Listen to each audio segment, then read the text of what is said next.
Eu sou o palestrante. Andréas Átila de Wolinski Miklos, professor da USP, Departamento de Geografia. Eu vou trazer 3 imagens. Primeiro, o ideograma de solo, esse aqui. A imagem da origem da cruz, segundo Rudolf Steiner, segundo a antroposofia. Essa é uma outra imagem. E terceiro e último, essa pintura... Não, então eu minto, tem 4. Essa é a terceira. Essa pintura do Rafael. Então, olhem bem e retenham as imagens, porque eu vou fazer uma pergunta para vocês. Muito bem. Então, por gentileza, eu pergunto para vocês uma síntese, uma frase com menos de 8 palavras.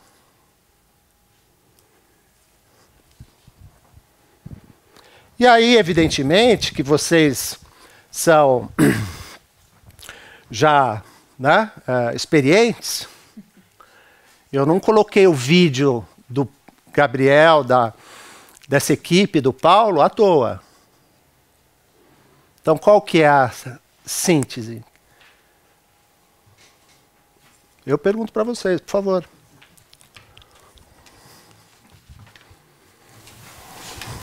A principal função do alimento é o desenvolvimento do eu humano para conquistar a liberdade. Tem mais que 8 palavras.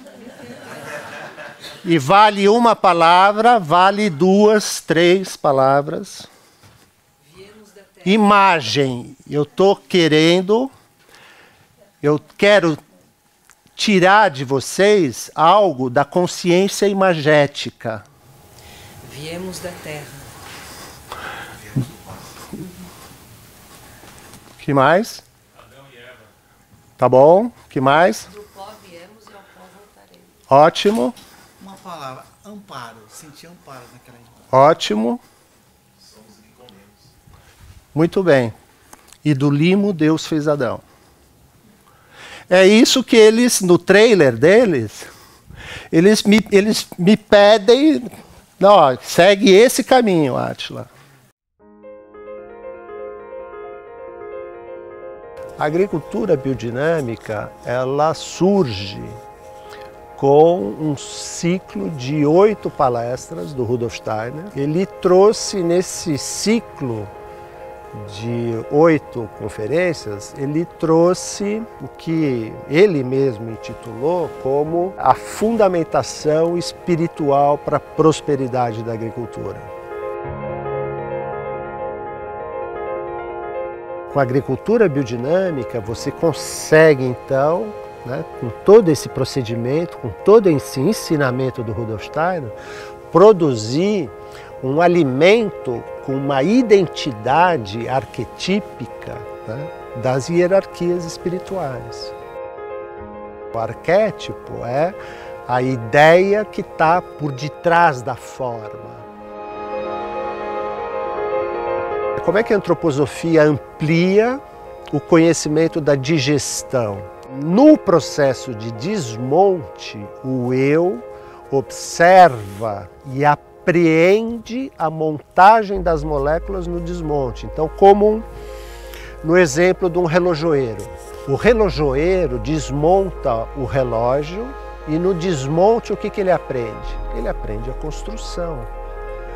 Ele desmonta para consertar o relógio, mas no desmonte ele aprende a construção. Essa é a imagem que o Rudolf Steiner usa, então, para quando se ingere um alimento e na digestão, no desmonte, o eu aprende a montagem do alimento e constrói todo o aparato neurosensorial, cérebro e nervos, com esse arquétipo. Então, ele deixa uma agricultura para nós para que, nos alimentando assim, nós tenhamos um aparato perceptório, né? esse sistema do ser humano que percebe o derredor, com uma possibilidade de percepção do mundo espiritual. Essa é a grande diferença. O principal é o desenvolvimento do eu humano. Tudo isso a favor do desenvolvimento do eu humano, ou seja, tudo isso em função de abrir um caminho para o ser humano de conquista da sua liberdade.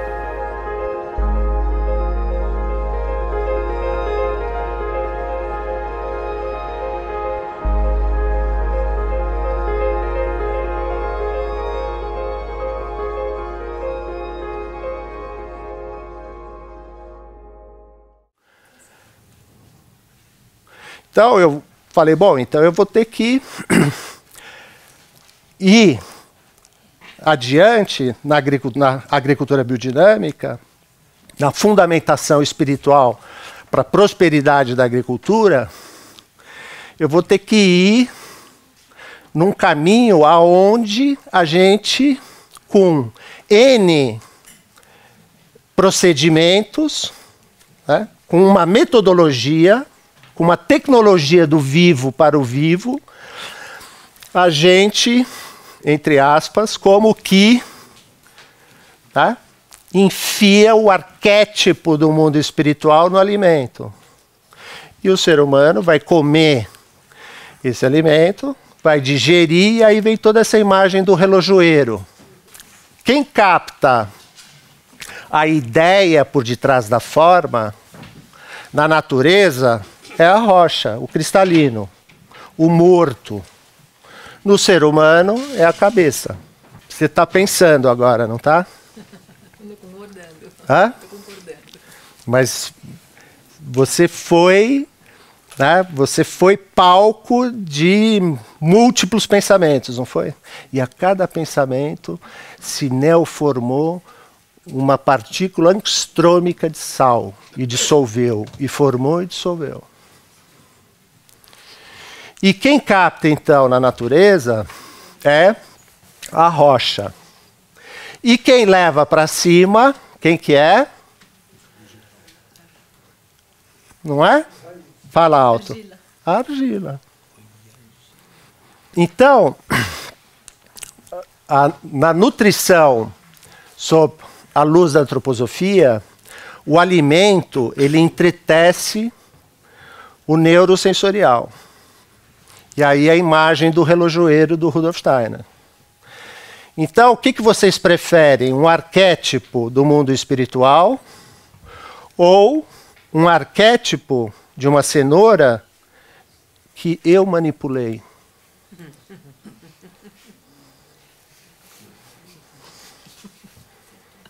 Eu fui lá no altar, no meu laboratório, e manipulei geneticamente.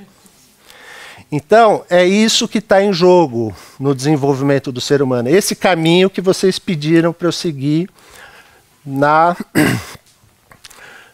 nesse processo de produção de um alimento biodinâmico. Aqui o neurosensorial. Eu não vou falar, não vai dar tempo, né? Eu quero ter mais tempo para interagir com vocês depois fazerem perguntas, etc. Eu não vou falar sobre a nutrição através dos sentidos e da respiração. Então, onde se faz importante a pedagogia, a família, o meio ao redor. E que entretece o membro metabolismo. Então, isso eu vou deixar de lado para um outro momento. Então, só citando essa nutrição através dos sentidos, então, coloquem pedagogias polares. Uma pedagogia com base no materialismo, uma pedagogia com base na indissociabilidade entre matéria e espírito. São 12 sentidos e não 5. Então aqui tem tudo que diz respeito à nutrição através dos sentidos e da respiração. Mas eu não vou seguir esse caminho, eu vou ficar no anterior. Então esse é uma imagem, é um arquétipo que eu provoquei, né, na minha pergunta. O que vocês preferem no alimento? Essa imagem, ela traz um processo, né, que começou sobretudo no século XV, XVI, né, com o desenvolvimento do materialismo, e que está tornando verdade a inverdade do homem-matéria. Então essa foi a primeira clonagem animal, né? Agora se clona órgãos para transplante, etc., né? Então a gente está diante de um desafio, né? De grandes perguntas, né? No que diz respeito ao desenvolvimento humano. Em 1998, a primeira clonagem humana na China. Então esse é um artigo da Folha de São Paulo de 2002. As empresas de biotecnologia estão indo para a China.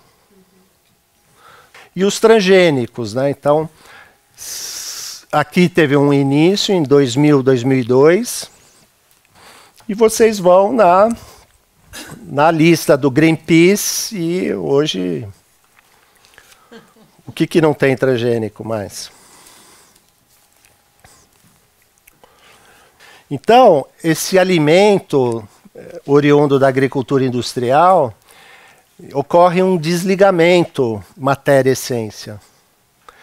E se migra para a polaridade, né, para essa imagem do tornar verdade, né, a inverdade do homem-matéria. Em 2000, 2002, eu decidi empreender, produzir, desenvolver uma produção biodinâmica no norte de Minas Gerais. Aí eu tomei empréstimo, peguei uma fazenda e comecei esse projeto com uma pintura, com esse pastel. Por quê? Por que eu começo um projeto de agricultura biodinâmica com um pastel?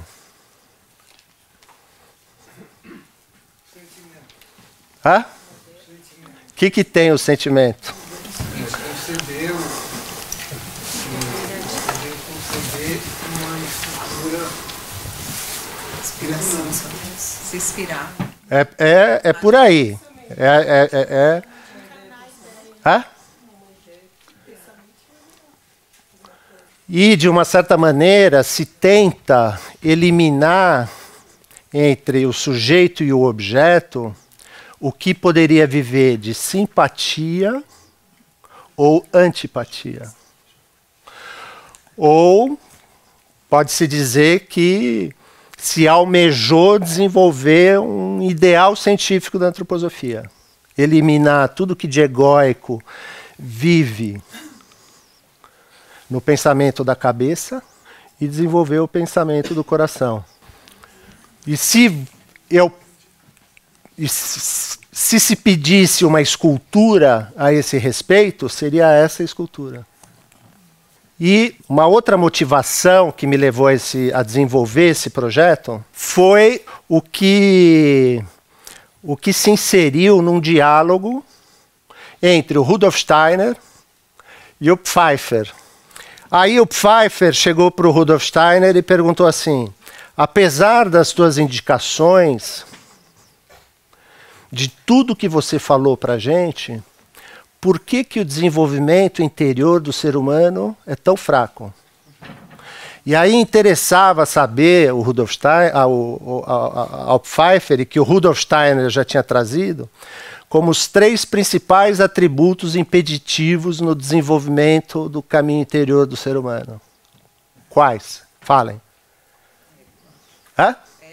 Mas fica 2 steps para baixo, nem no mundo da moral, nem no mundo, mundo estético, fica no mundo dos processos e traz essa imagem que você trouxe, certíssima. Aí você falaria em termos de processo, sem julgamento, autointeresse, exacerbação de autointeresse, no polo do querer. E ilusão no polo da cabeça. Esse é o viés que eles pediram para eu seguir, que é o vídeo que eles fizeram. E que eu estou aqui contrapondo modo de concepção de gênero alimentício a partir de uma fundamentação espiritual para a prosperidade da agricultura e transgenia, ou agricultura industrial.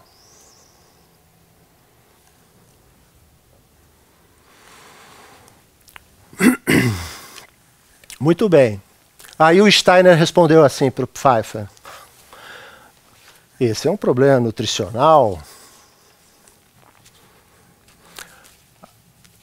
As plantas não contêm mais a força que elas deveriam conter para fazer essa ponte entre o querer, o pensar e agir. E aqui, isso não tem nem no curso agrícola do Rudolf Steiner, porque esse diálogo é pós-1924. Esse é o curso agrícola. Esse é o ciclo de 8 conferências do Rudolf Steiner que ele ensina. E lá, naquele modo de concepção, o que ali envolve é tão somente essa questão do arquétipo e da ilusão. Mas não contém um know-how de como desenvolver a campo e, eu vou falar uma palavra grosseira assim, enfiar no alimento o oposto da exacerbação de autointeresse, que é o quê?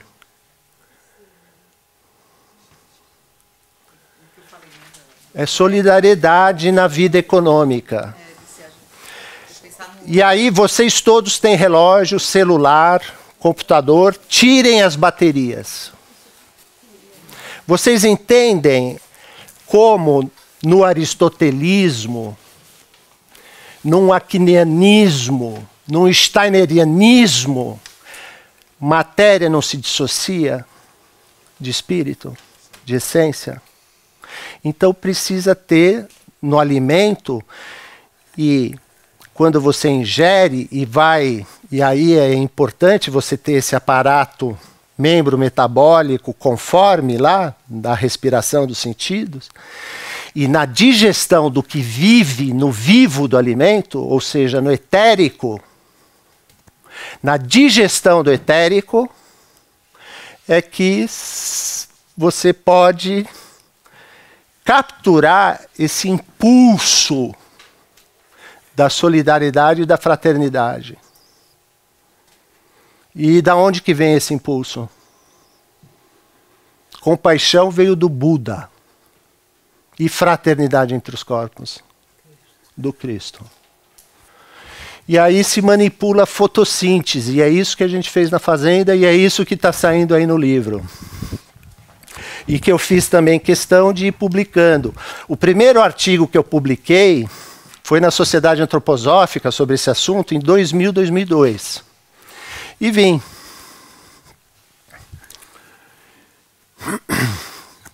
Isso aqui é uma síntese desse tema da digestão do etérico, publicado na revista da Associação Brasileira de Medicina Antroposófica.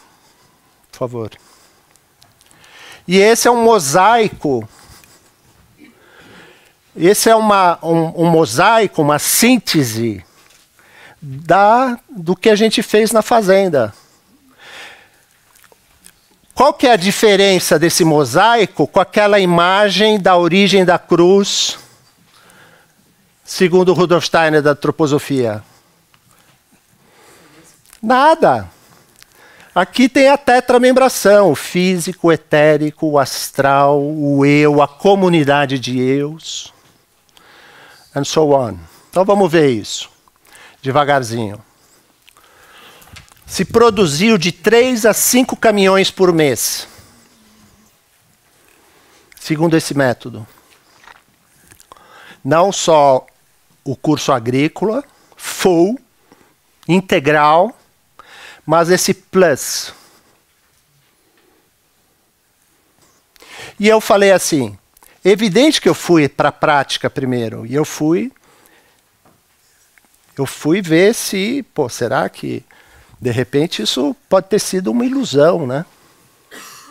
De repente, lá em 2000, aquele pastel poderia ter sido uma ilusão. Aí eu falei, bom, então vamos pôr na prática. Aí fui no Banco do Nordeste, peguei 400 pau e em 250 hectares desenvolvi uma fazenda biodinâmica. E evidentemente que teve um esforço inicial, né, de divulgação, de marketing. E, evidentemente, eu contratei um modelo Waldorf. E aí eu ia de loja em loja, gerente por gerente, falando de antroposofia, de agricultura biodinâmica. E eles iam vendo que a banana demorava mais para apodrecer, mais 10 dias do que as convencionais. E aí eles começaram a fazer dinheiro, porque reduziu perda. E aí os clientes começaram a fidelizar. Então, nessa época, a gente chegou a ter 40 lojas aqui em São Paulo.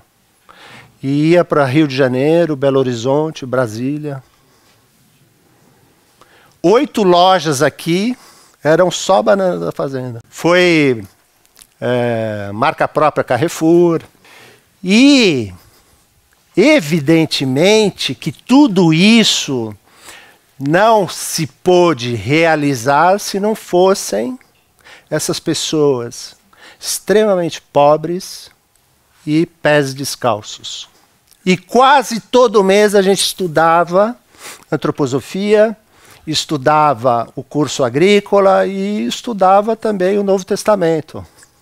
Porque se você for ver lá numa das sínteses,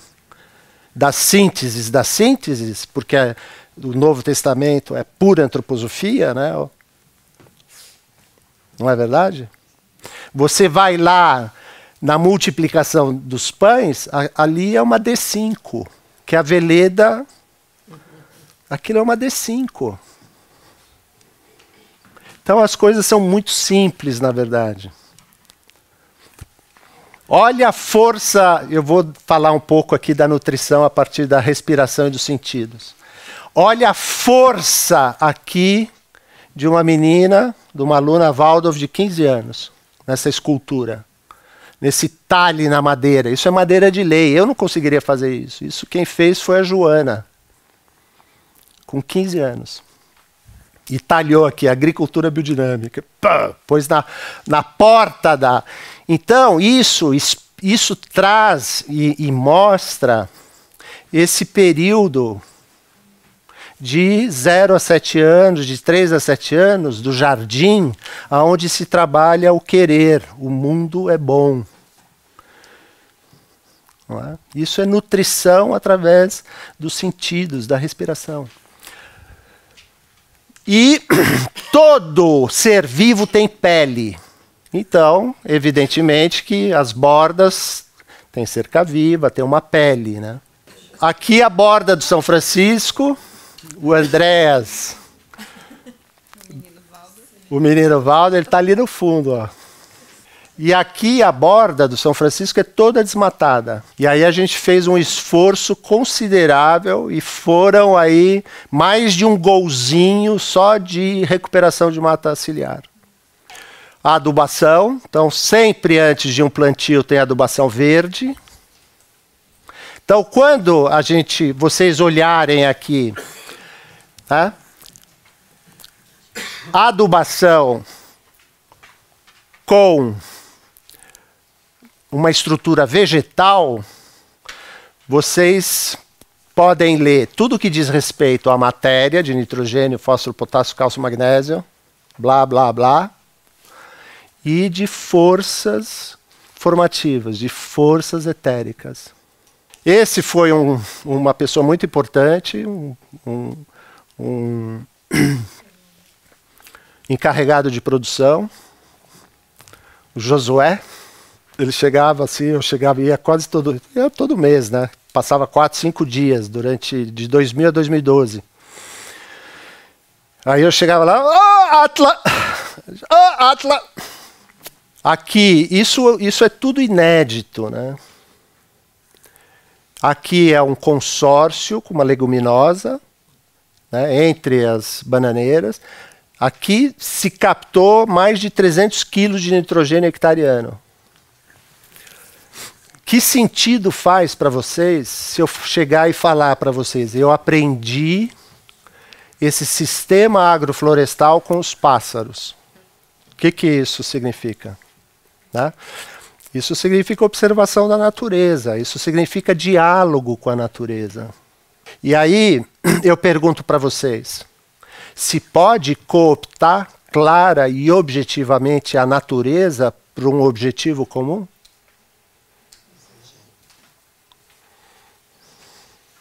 Se você for kantiano, você vai me recomendar uma internação num hospital psiquiátrico. Mas se você for aristotélico, você vai entender o que eu estou falando. Não é verdade? E aí,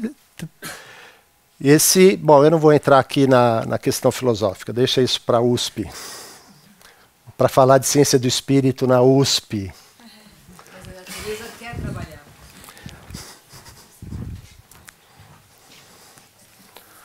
Ó, essa é a materialização de um diálogo na USP com os meus colegas a respeito de ciência do espírito, em 2000.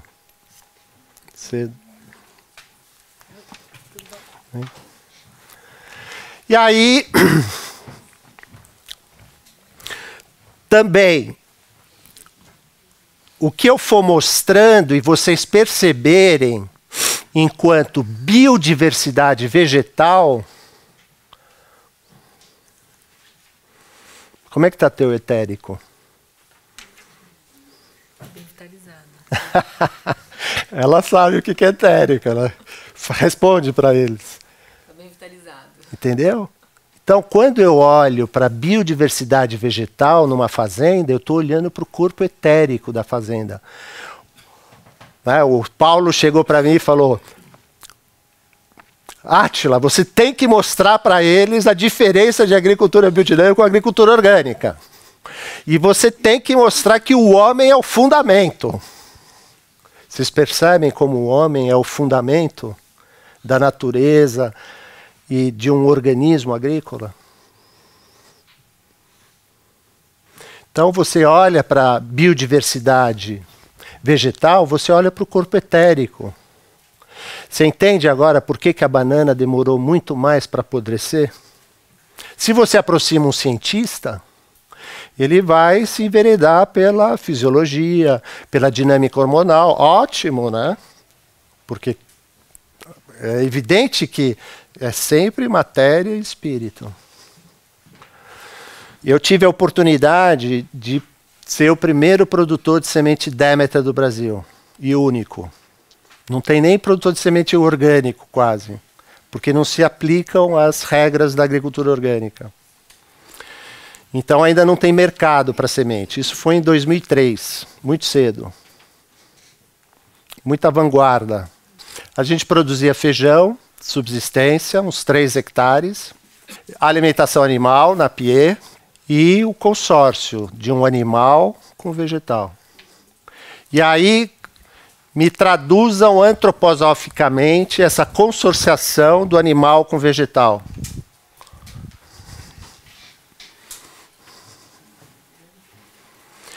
E tudo que vocês agora observarem de biodiversidade animal, vejam como o corpo astral da fazenda.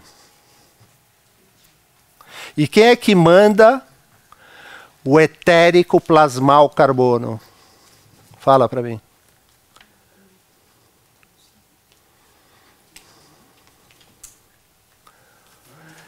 É o mundo da alma. E aí vai lá o mundo do vivo e pega o carbono e plasma assim, assim, assado. Mas você pode fazer também com um arquétipo hoje transgênico, se você quiser. Irrigação. O bovino é insubstituível. E aí eu lembro de uma pergunta que o Matias, que é o meu filho do meio, né, irmão do André, Matias chegou para mim e perguntou assim: pai, por que a vaca é sagrada na Índia? Aí eu falei, bem, então eu vou lá e vou dar minha roda, né? Olha, antes do antigo Saturno, né, então nas fases planetárias, antes da fase calor, no nada. E aí começa, né? Aí ele chega assim, dá um... Pode falar palavrão aqui?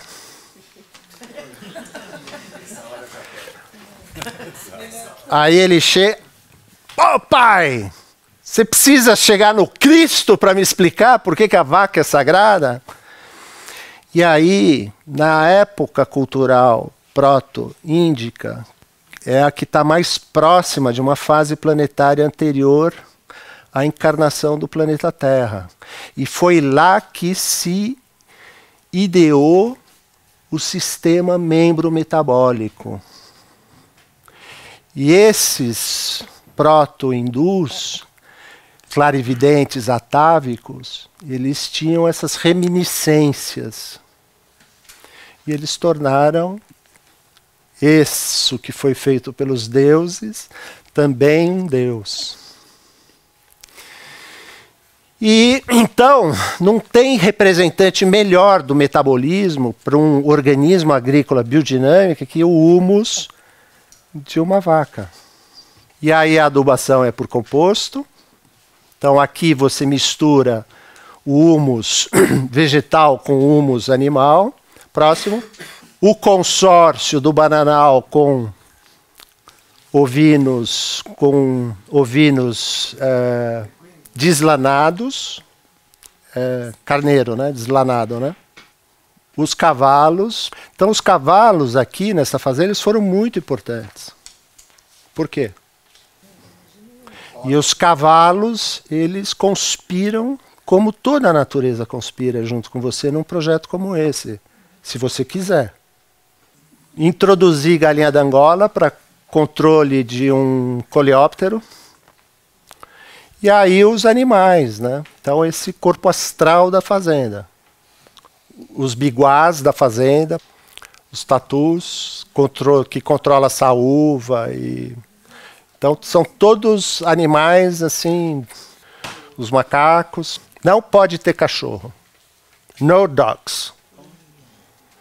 Tem que... Ou preso, sempre, porque senão os veados não vêm, os tamanduás não vêm, os tatus, e essa fauna, essa biodiversidade animal que você olha para aquilo e você vê a alma da fazenda. Aí o Josué chega para mim, lá em 2007, e fala, ô Atla, veio um gato aí. Eu vou matar o gato. Tá comendo as galinhas da Angola. Aí eu falei, Josué, não mexe, não toca. Por quê?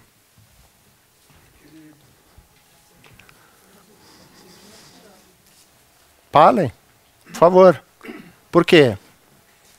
O equilíbrio da Então, aonde que eu quero trazer vocês? Para a alma da fazenda. E quanto mais completa, pode falar isso em português? Se fala mais completa?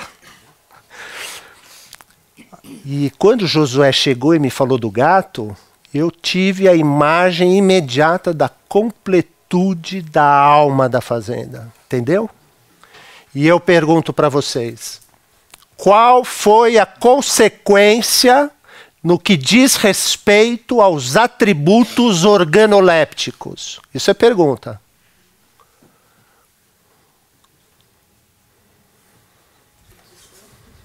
Hã? Tradução. Organoléptico. Era a melhor banana que podia. Tá vendo? Ela já falou de gosto, de cor, de sabor, de vitamina, de proteína, de taxa de potássio, de força etérica, de organização para dentro da substância. E aquelas substâncias, elas tinham um radical assim, ó.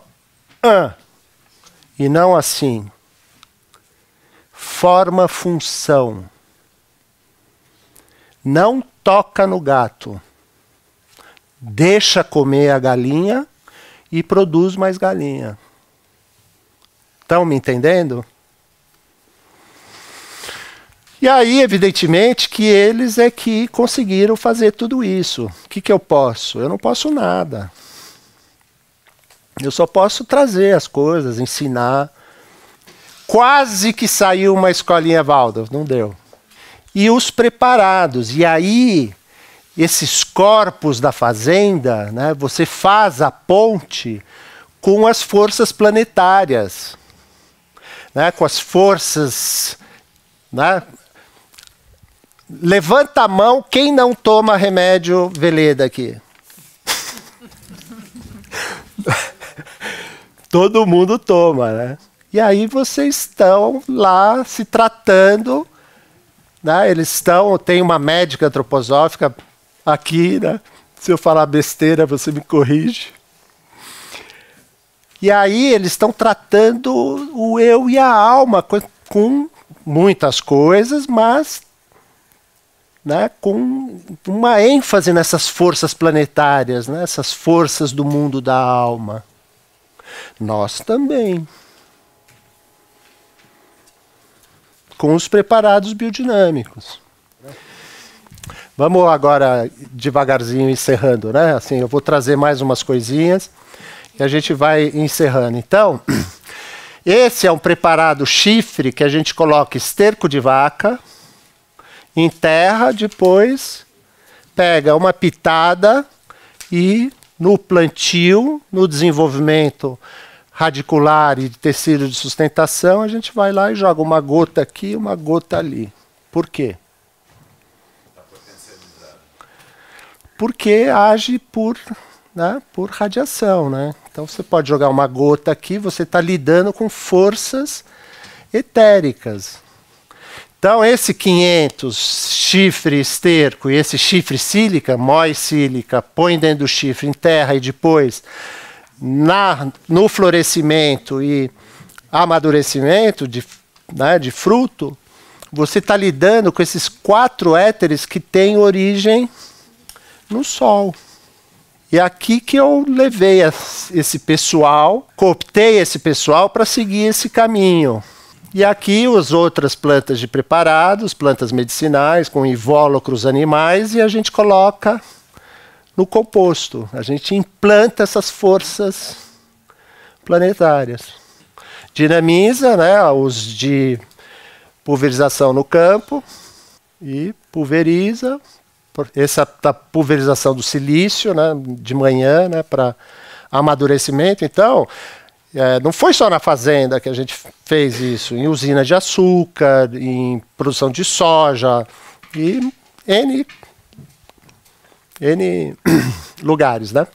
Que força é essa? Que planeta que é o Botticelli? Então, qual que é o metal? E a gente trabalha, então, a 1000 folhas dentro de uma bexiga de cervo.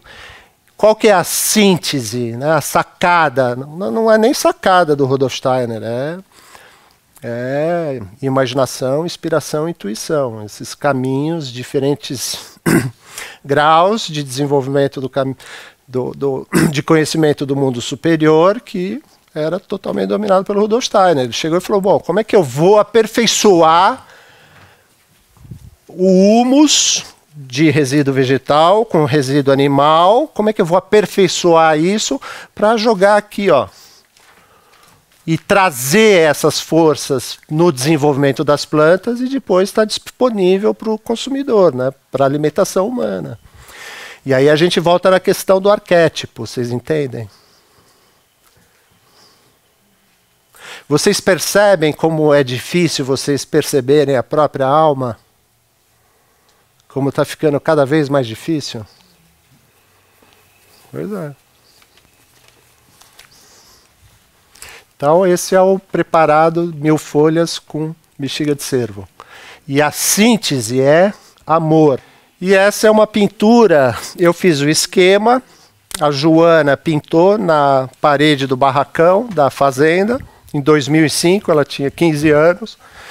E é uma síntese do que a gente fazia com o preparado 500 e o 501.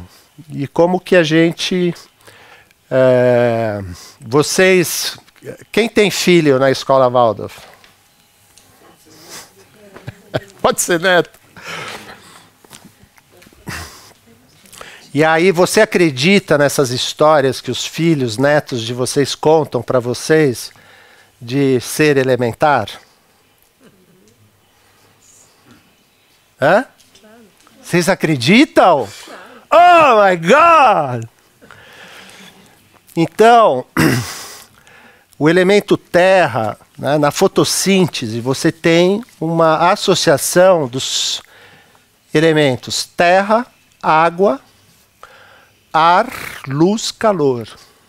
E o resultado é biomassa viva. Ou seja, numa agricultura aristotélica, antroposófica, steineriana, aquiniana, goethenística, isso se associa aos seres elementares do sólido, do líquido, do gasoso, de um lado, da luz, de outro, e quem faz essa interpolação são os seres elementares do calor. E como que o ser humano pode intervir nessa interpolação? E aí são os seres elementares do calor que vivem no calor do sangue do coração humano. E por isso que esses foram os protagonistas desse projeto, foram os funcionários da fazenda. E é aqui que eles davam luz do Cristo que vivia no coração deles para os seres elementares da fotossíntese. Esse foi o projeto da Fazenda São Francisco da Vereda. Aqui a interpolação, né, a fotossíntese, e o que eu trago essa imagem para eles, né? Essa imagem do Cristóforos.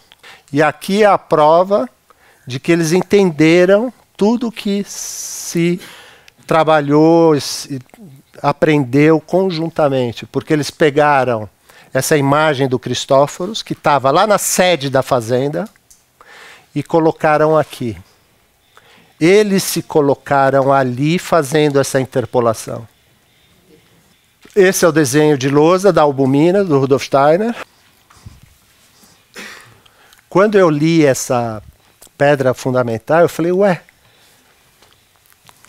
não é possível. O Cristo, um ser solar? Chá com nós, então, na fotossíntese. That's science. No science. Very high no science technology. Então, bora fazer pergunta.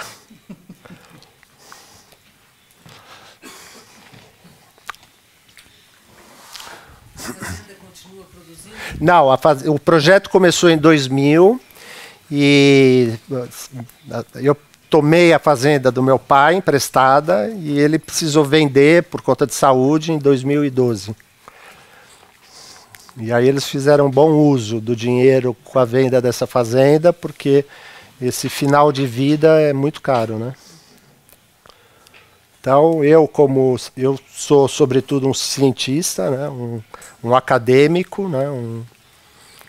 um acadêmico pesquisador, e essa foi a minha missão, né? Cumprida. O livro vai sair daqui 1-2 semanas, né? Isso aqui é um boneco, né? Tá saindo, tá no forno.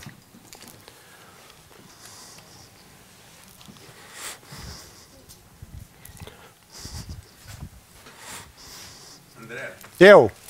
Desculpe, por favor. Desse consórcio permacultura que você produziu ali através desse fortalecimento etérico na fazenda, nessa experiência, o que de semelhante tem ao trabalho do Ernest Bloch? Aham. Posso apresentar para você? Pode. Eu ia perguntar também na sua opinião, se daria para conversar a diferença entre a filosofia e a Conversar o quê? como conversaria as duas? Agrofloresta com meio É, no floresta daria para você troca para falar um pouco de Não, ali estava numa agrofloresta, né? mas é um consórcio, seria um consórcio básico para isso, certo? Aham. Um É. consórcio mais sofisticado, ela na prática, Aham. ela conseguiria conversar na A diferença é que assim, o maior especialista de consórcio vegetal é o Ernst Goethe. E a questão da semente? Né? Dessa associação, dessa biodiversidade vegetal, dessa composição. Ele é o maior especialista. Mas ele não entra no que, assim, na fundamentação espiritual da agricultura. Eu acho que ele entra. Você acha? Não, eu tenho certeza que ele entra. Você tem certeza? Absoluta. Aham. Eu fiz 2 cursos com ele e ele contestou fazendeiros da região de Ribeirão Preto que queriam questionar a formiga que estava podando parte do que já tinha crescido. Ele está fazendo esse projeto ali perto de Franca já faz alguns anos e a cada ano ele cria um novo consórcio. Então já tem consórcios lá de 15 anos. Que bom. E ele mostrou para eles que o veneno para matar a formiga negava tudo que eles tinham como intenção original para fortalecimento do alimento. Porque a formiga estava chamando eles de imbecil. Ele falou isso para os fazendeiros. Ele falou, a formiga está dizendo que eu preciso cobrir o solo para proteger a umidade que me permite ficar perto do seu interesse. E a partir desse momento eu entendi que ele estava respeitando esse etérico também. As pessoas, modo geral, elas não entendem a função das formigas, dos cupins, das minhocas, da fauna do solo, né? Porque se eu falar da polaridade, associação, dissociação como fenômeno vital global, você entende o que eu estou falando? Eu sinto. Dá um exemplo. Bom, energeticamente, não sei se é nesse ambiente, mas energeticamente, quando você tem um conflito no teu interesse produtivo, muitas vezes é um conflito visual, material, que você está vendo uma serração do que você está criando, uma quebra do que você está criando, mas ao mesmo tempo existe essa participação, que eu chamaria de uma participação divina do interferente, deixando energeticamente uma contribuição muito forte para a energização geral do processo. Eu vou trazer um exemplo da natureza. Quando a água da chuva cai sobre o solo, ou melhor, você não vai pôr esse cristal de sal que eu te dei num copo d'água para salgar uma, né? Porque se você colocar, o que vai acontecer? Entendeu? Então, quando a água da chuva ela cai sobre o reino mineral, ela dissolve. E as formigas e os cupins e os vegetais, né, eles trazem um equilíbrio, né? Então, a formiga, ela traz terra de baixo para cima, e aí vem a água da chuva, dissocia, e ela associa, e a água da chuva dissocia. Cupim é a mesma coisa. Então, esse é um exemplo da polaridade, né? Essa máxima é uma máxima goetheana, e o Goethe trouxe, né? E fez essa síntese do mundo do vivo, né? A polaridade, associação, dissociação como fenômeno vital global. Então, por exemplo, Arranca um fio de cabelo teu. Joga no chão. Bom, o meu eu tô numa fase tão estressada que chega lá no chuveiro, tá cheio de cabelo, né? O que vai acontecer? Ele vai se decompor. O Aristóteles trouxe da seguinte maneira. Isso foi um aluno que me trouxe eu trazendo a máxima goetheana. Eu não conhecia. Ele chegou, mas professor, o Aristóteles ele falava, tudo nasce e morre por construção e desconstrução. Então, a fotossíntese, na fotossíntese, você tem a associação de terra, NPK, nitrogênio, fósforo, potássio, e CO2 e água, e isso vira glicose, biomassa viva, né? Se essa folha cair no chão, decompõe. Associa, dissocia. Tá? Então, eu acho assim, a grande diferença é que é importante a biodiversidade vegetal. É muito importante o consórcio. E o diferencial da agricultura biodinâmica é esse entendimento do mundo do espírito, do mundo do vivo, do etérico, do mundo da alma, das forças planetárias e do mundo do eu humano. E a gente sabe manipular tecnologicamente isso. Essa é a grande diferença. E a grande diferença, né, para ir mais adiante, eu acho que um bom exemplo é esse vídeo do Gabriel do Paulo. Né? Eles foram nessa veia, né, do arquétipo. Né? Então você precisa conhecer o mundo do vivo, os éteres. Isso é uma contribuição inédita do Rudolf Steiner. O éter vital, o éter químico, tá? O éter de luz, o éter calórico, isso não tem nada a ver com o éter da física, e isso é inédito do Rudolf Steiner. E isso que se fez na fazenda, a partir desse conhecimento da antroposofia, é inédito. Ele pediu ali, ó. Aí depois a gente vem para cá. Como você percebeu, como relataram esses trabalhadores lá com essa experiência que eles tiveram? Porque eles não conheciam, né? Quando você levou não. Eles experienciaram isso na prática. Como você percebeu a transformação deles? Eu que me transformei com eles, né? Também, se você puder falar um pouco disso.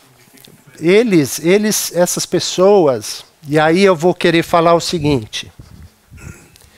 Aonde que se continua isso? Aonde que se continua isso? Isso se continua aqui em Sorocaba, né? Lá num assentamento do MST. E aí eu vou falar para vocês. Eu trago esse conhecimento, né, que eu aprendi, que eu vivenciei, eu trago em diferentes meios.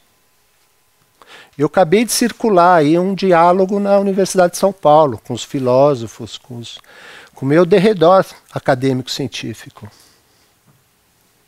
E eu vou falar para vocês, e vou perguntar para vocês, aonde que vocês acham que eu fui melhor compreendido? Lá com essas pessoas humildes, muito humildes, e aqui nesse projeto. E aí eu vou pedir um apoio para vocês, se organizem e comprem as cestas desse CCA Sorocaba. Por favor.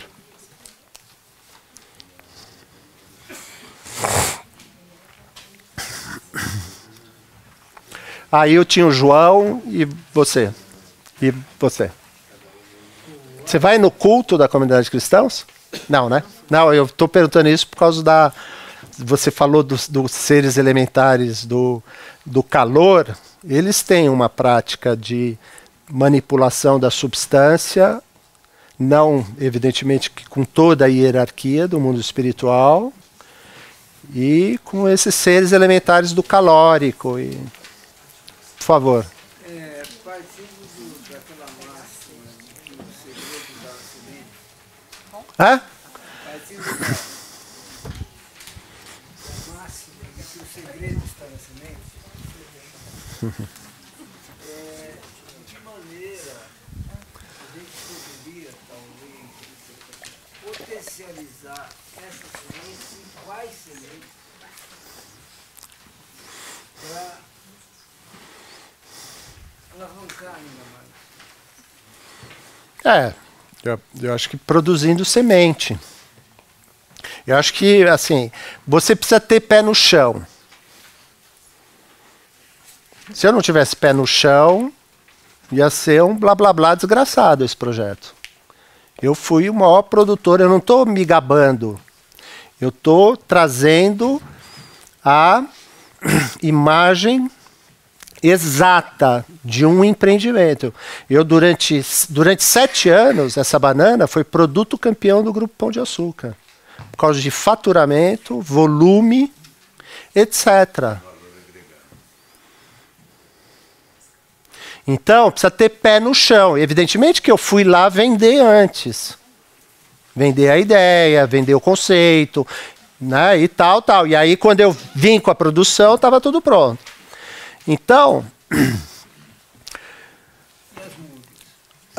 empreenda. As mudas vieram de laboratórios de produção de muda, multiclonal.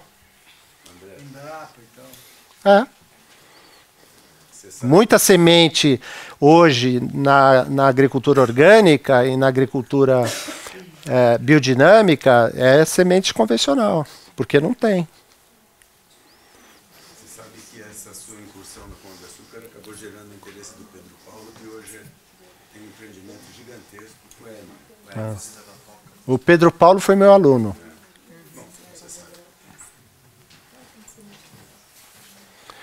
E ele tem um projeto único. Né? Ele está se assessorando muito do Ernst Goethe. Ele tem um caminho, ele tem uma pegada própria. Né? Ele teve muitos consultores biodinâmicos. Por conta de ter percebido essa diferença no ponto de venda.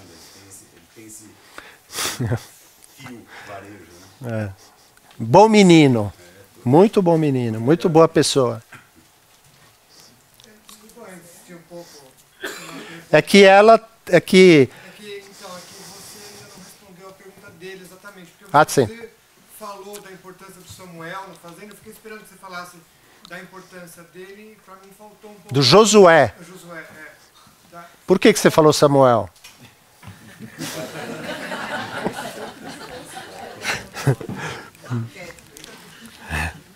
Por favor.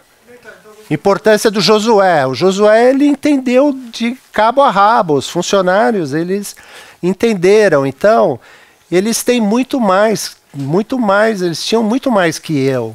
Eles tinham muito mais amor ainda no coração para toda a dedicação que... E conexão. E o que foi feito deles depois que acabou o projeto? Bom, a gente pode dar um pulinho lá e visitar todo mundo. Hã? Tem que estar no livro. Tem que estar no livro? Parágrafo, o que aconteceu com eles. Tá. É verdade. É no epílogo.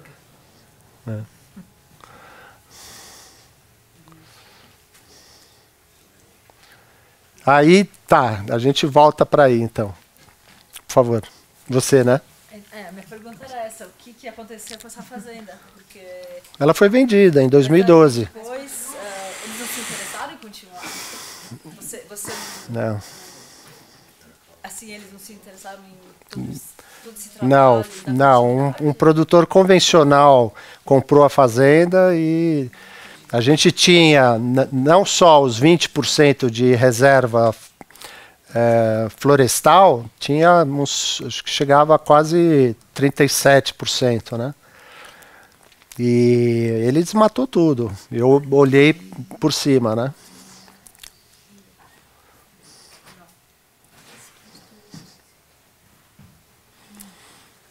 Você queria perguntar ou lá? Eu soube que na França já tem pessoas, agricultores que trazem música clássica, nos vinhos, em vários lugares. Vocês fizeram alguma experiência com aporte de música para os seres elementais? Uhum. Eu posso ser severo com você? Mas é claro. É brincadeirinha. Eu jamais faria anteposição de mãos para o bananal.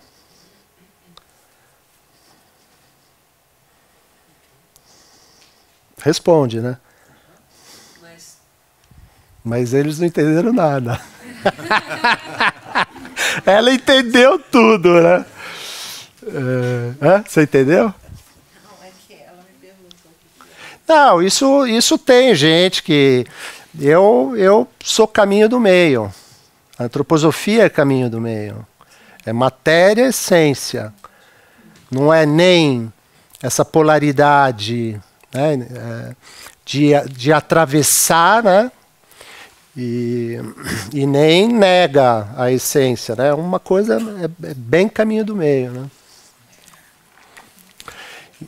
Eu vou seguir uma ordem que eu estou entendendo. Aí tem ele, aí depois você e ela. E aí ele. Como você está vendo hoje em dia, tem um problema muito sério hoje em dia da extinção que está ocorrendo. Né? E muita gente está falando da extinção das abelhas. Como em termos antroposóficos, Isso. você encara... That's a very good question. Putz, essa é demais. Responde você. Fala a pergunta alta. Não, vamos entrar nisso. Super, isso é super importante. Fala mais alto que eles não ouviram. Por favor. O problema da extinção no geral e especificamente a extinção dos polinizadores, das abelhas, tanto a apis quanto as meliponas. Né? E aí eu devolvi, enfatizei, né? E você tem aqui a resposta. E aí eu pergunto para você, como que você entende isso? Eu entendo de uma maneira muito grave, porque eu adoro mel.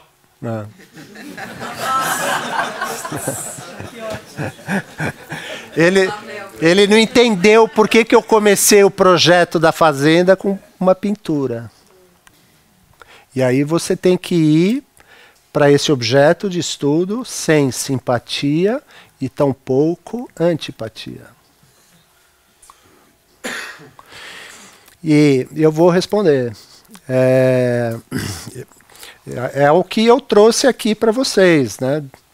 A partir do século XV, XVI, com o desenvolvimento do materialismo, então com essa polaridade, né?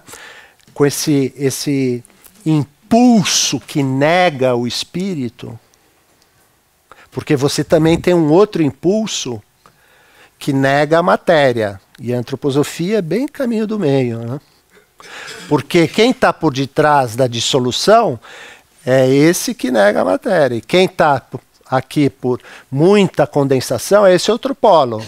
Muita condensação, esclerosa. Muita dissolução, não dá certo. Então, veja bem.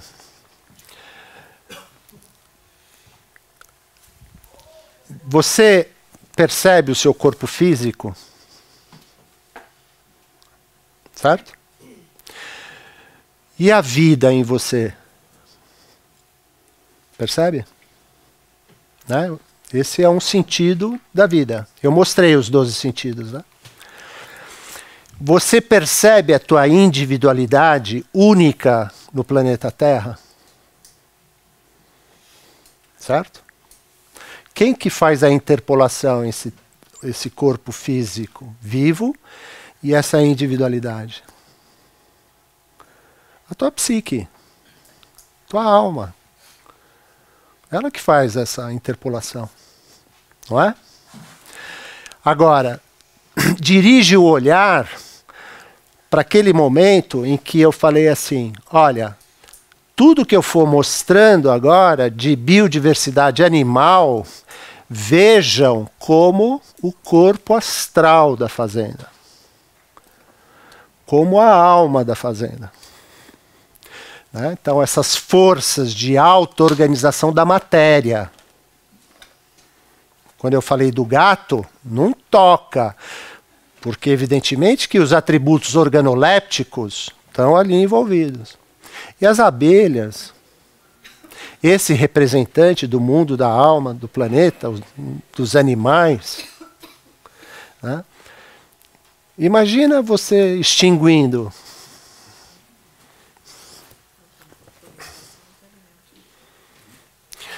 E eles, o Paulo e o Gabriel, eles me deram um caminho para seguir nessa palestra. Eu não conseguia nem colocar senha no começo, né?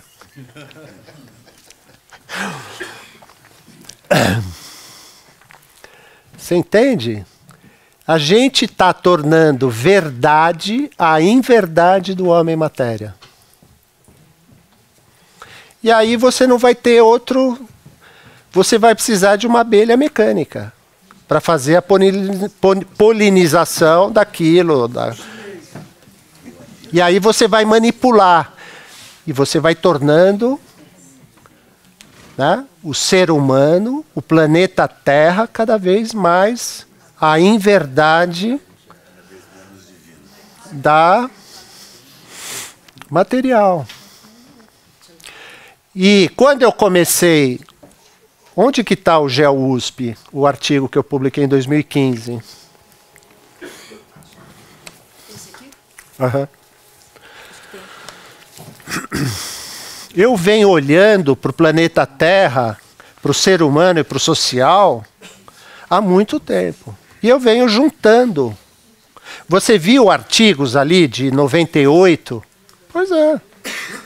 Quando eu comecei, eram quantas espécies em extinção ou ameaçadas de extinção?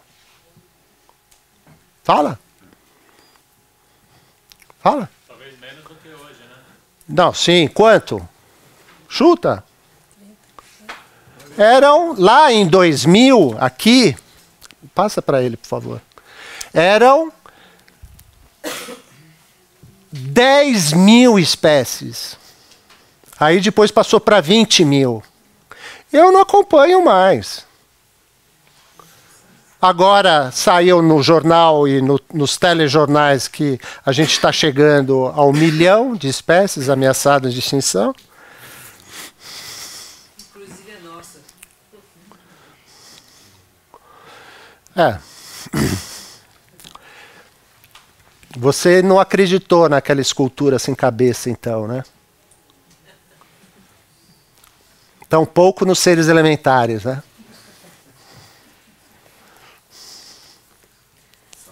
Quando eu estava na Bretanha, o Andrés tinha 4 anos. Matias e Joana nasceram lá, do lado de la forêt bruxeliana. E aí, não sei que cargas d'água, eu já me relacionava com o movimento biodinâmico francês e os agricultores biodinâmicos da Bretanha, lá de Quimper, imagina. O que vem a imagem quando eu falo da Bretanha para vocês? Hã? Asterix. Aqueles biodinâmicos, Le Fou Biodynamique, eles me convidaram, e aí depois de conversa e bate-papo e não sei o quê, senta naquela mesa de madeira, vem os queijos e não sei o quê, aquela comida, os legumes deles, etc. E aí eles começam a contar a história. Isso é muito de agricultor paysan, né? O pequeno agricultor, né? Le paysan, né?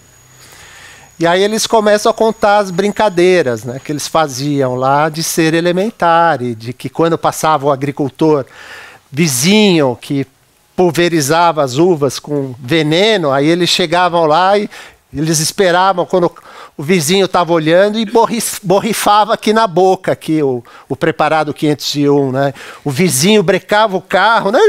Achava que ele estava se suicidando, né?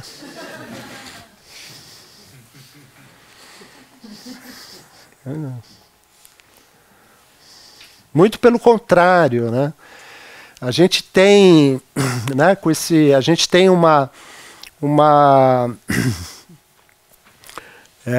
muito chão pela frente, né? Não só nessa biografia, numa próxima biografia, é muito importante olhar para as biografias passadas, né, de vidas passadas, né, e a gente se entender e se municiar, né?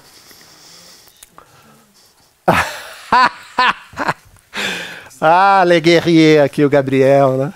É um guerreiro esse. Nossa. Bom, eu perdi a ordem, né? Quem que vai ver a ordem? Tem que ter um final também, né? Porque minha coluna aqui... Tem a ver com a música e tem a ver com as abelhas. A respeito das frequências, das altas frequências, tipo de celular, eu sou musicista e tenho estudado essa interferência do som nesse corpo mais humano. Você não acha que eu deveria tirar esse negócio eletromagnético aqui? Você não acha que está me perturbando? Eu acho. Então, caput. Né? Eu tenho visto isso disseminado, né? que há uma interferência e eu vi documentários veiculados no YouTube que até eles fizeram experimentos em ninho em vespeiro, nesses animais que se aconchegam dessa forma, e um celular colocado ali impede que os animais se afastam, os insetos se afastam, né? E isso está sendo disseminado na internet. Eu estou fazendo uma pergunta, que esse dado, uma coisa é a gente ver um documentário no YouTube, e outra coisa é uma posição mais séria, porque eu não tenho condição de avaliar a fundamentação disso de fato. A gente sabe que se veicula muita coisa mentirosa, né? E tem isso. E de outro lado, eu, por experiência, estou fazendo tratamento com antroposofia e tal, uma coisa longa, e estou fazendo mantras agora, e eu sinto uma interferência muito rápida na recitação de mantras, na reconfiguração do meu corpo, sutil, né? Então, eu acho que, assim, por exemplo, não seria a música que poderia interferir com os elementais, mas uma espécie de som, uma espécie de vibração que não teria interferência no nosso corpo sutil e na natureza mesmo, o diálogo na natureza.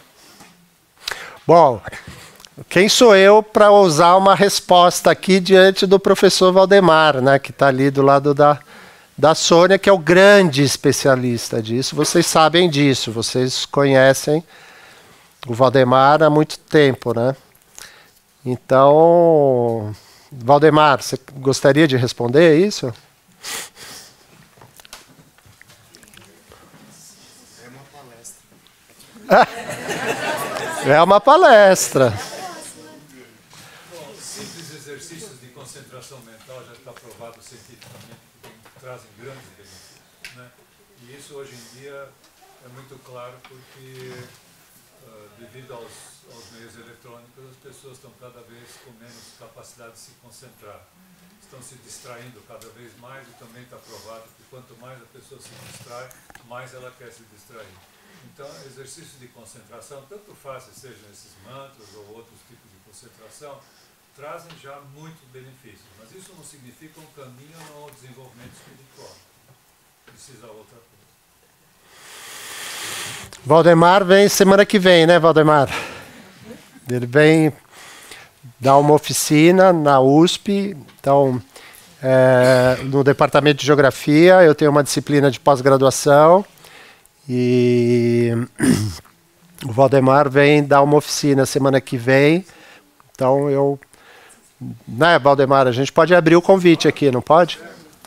E ele vem, então,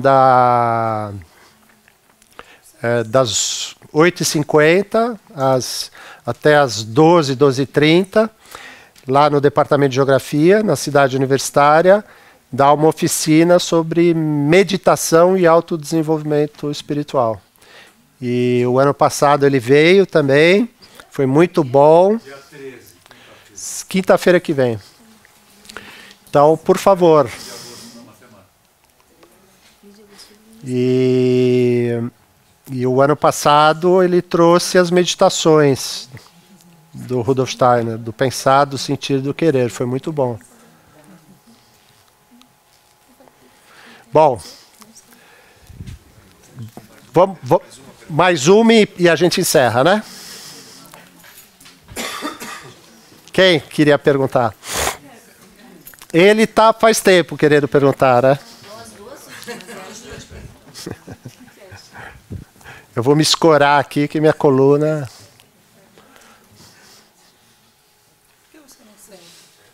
Não, porque... Senão não tá, eu vou indo. Por favor, professor. Professor, né? Sim. Quer se apresentar? Opa. Acupunturista da Terra, não é? Isso. Discípulo do... Obelix. Ah! Eu sou o Elton Santos, arquiteto e geofísico. Desenvolvemos acupuntura na Terra com rochas, né? Na questão de entendermos que a Terra é uma pele viva, igual a nós. Então, da mesma maneira que nós fazemos acupuntura e achamos um ponto nevrálgico, existe essa tecnologia também muito antiga, né? 18.000 a.C. já se fazia isso. Então, eles achavam esses pontos nevrálgicos e colocavam rochas para tranquilizar o espaço. Porque ele tinha, na Alemanha, chama isso de estresse geopático, quer dizer, muita radiação que bombardeia o nosso corpo sagrado, né? Então, cada ser tem uma estrutura biológica e ele precisa de uma frequência, ou ácida ou alcalina. E aí, que esses antigos, eles preparavam esses solos, né? Então, a pergunta que eu gostaria de dizer, né, é a questão de forças telúricas. Andrés, o que você vê nessa parte da alma da Terra com forças telúricas? Sônia, por favor.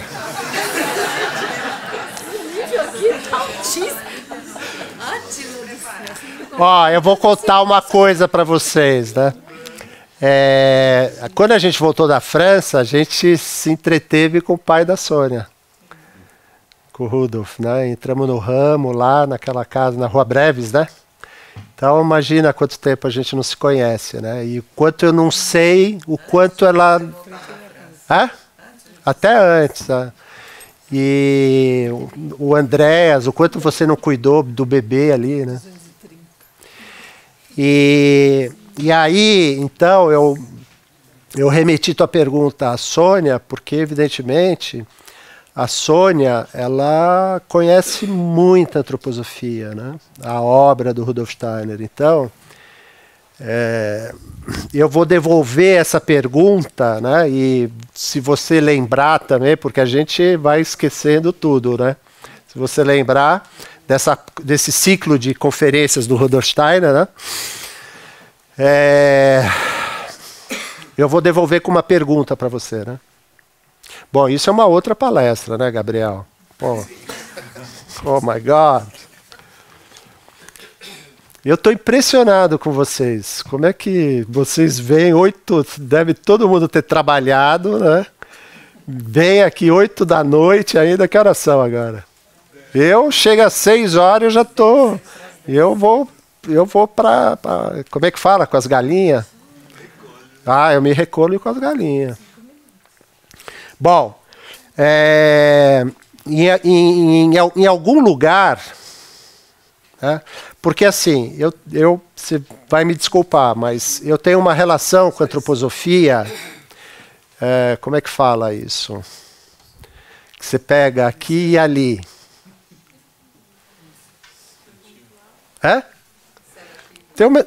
Você vai pegando aqui, bicando aqui e ali, né?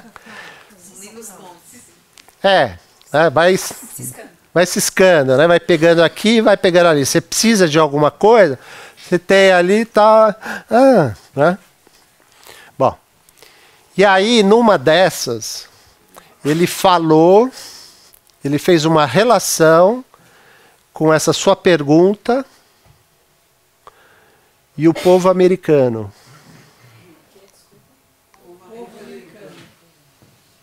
Ele fez uma relação entre as cadeias de montanhas na Europa, em outros lugares do mundo, e com esse alinhamento andino e montanhas rochosas, com o pensamento humano.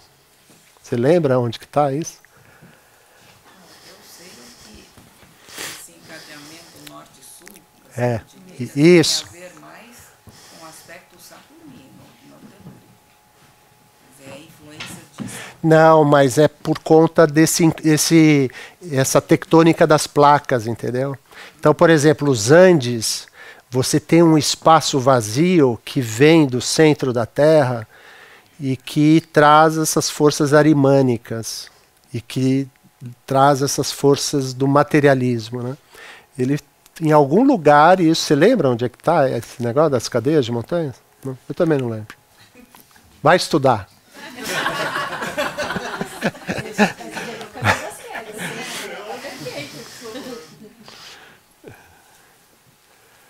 Ai, ai.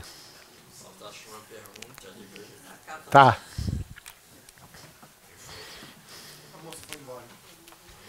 Foi embora, desistir. Depois você me fala do Samuel, hein?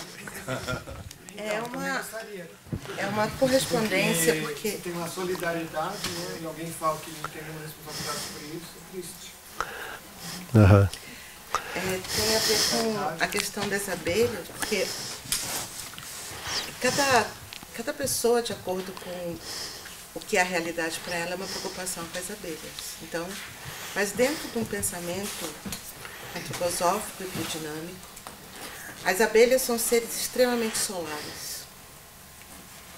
E o Sol está ligado ao Cristo, e o Cristo é ligado à nossa própria existência, à nossa luz. Isso mesmo.